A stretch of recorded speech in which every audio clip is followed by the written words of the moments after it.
అయితే ఈరోజు మనమందరము సమానత్వంగా ఆడవారు మగవారు చదువుకుంటున్నాం. దీనికి చదువుకోవడానికి గల కారణం ఏంటంటే రాజ్యాంగంలో విద్య ప్రాథమిక హక్కు అని డాక్టర్ బిఆర్ అంబేద్కర్ గారు పొందుపరిచారు. భారతదేశంలో ఉన్న ప్రతి ఒక్కరి హక్కు చదువుకునేది. ఇలా చదువుకోవడం వల్ల మనం teachers, IAS, IPS, MRO, VRO అవుతున్నాం. అయితే మనకి రాజ్యాంగం లేని టైంలో చదువు ఉందా? ఉంది, కానీ అగ్రవర్ణ కులాలకు మాత్రమే ఉంది. బీసీ, ఎస్టీ, ఎస్సీ మైనారిటీ వాళ్ళకు మాత్రం లేదు. అలాంటి టైంలో మహాత్మా జ్యోతిబా పూలే, సావిత్రిబాయి పూలే 1848 ఆగస్ట్ పూణేలో బీసీ, ఎస్టీ మైనారిటీల కొరకు పాఠశాలలు నిర్మించారు. వ్యవసాయ కూలీలకు చదువు చెప్పడానికి రాత్రిపూట పాఠశాలలు ప్రారంభించారు. బీసీ, ఎస్సీ, ఎస్టీ మైనారిటీని విద్యావంతులను చేయడానికి వీళ్ళ జీవితాన్ని అంకితం చేశారు.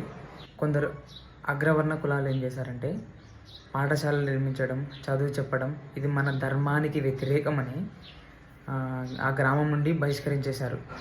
అలాగే వాళ్ళ బంధువులు కూడా మన ధర్మానికి ఇది వ్యతిరేకం, చదువుకోకూడదు, ఓన్లీ అగ్రవర్ణ కులాలు మాత్రమే చదువుకోవాలన్నారు. అలాగైతే సావిత్రిబాయి పూలే గారి మీద అయితే భౌతిక దాడులు చేపించారు. పాఠశాలలు నడిచే దారిలో ఆమె పైన బురద జల్లడము, రాళ్లతో విసరడము, అసభ్య పదజాలతో వాడడము అని చేసేవారు.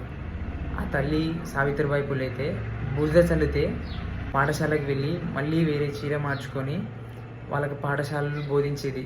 మళ్ళీ తర్వాత బురద జల్లిన మైలమైన చీరని కట్టుకొని మళ్ళీ వెళ్ళేది. అలా ఎంతమందికి మత్తుకున్నారు సావిత్రిబాయి పూలే, అలాగే మహాత్మా జ్యోతిరావు పూలే గారు. ఆ రోజు త్యాగం చేసినటువంటి సావిత్రిబాయి పూలే గారి త్యాగము, మహాత్మా జ్యోతిబాయి పూలే త్యాగం వల్లే మనం ఈరోజు ఇంత ఫ్రీడమ్గా చదువుకుంటున్నాం. అప్పట్లో చదువుకోవాలంటే నిజంగా అంత కష్టంగా ఉండేది. అయినా వాళ్ళకి మన కోసం వాళ్ళు ఎంతో పోరాటం చేశారు. బ్రాహ్మణులకు మాత్రమే కాదు, అగ్రవర్ణాలకు మాత్రమే కాదు చదువు, మనం కూడా చదువుకోవచ్చు. చదువుకుంటే జ్ఞానము, తెలివి, మన ఆర్థిక సంపదను పెంచుకోవచ్చు, మనం మెరుగుపరచు అని మహాత్మా జ్యోతిబా పూలే, సావిత్రిబాయి పూలే గారు ఆనాడే పోరాడు. ప్లీజ్ ఆ మహనీయుల్ని మర్చిపోవద్దండి.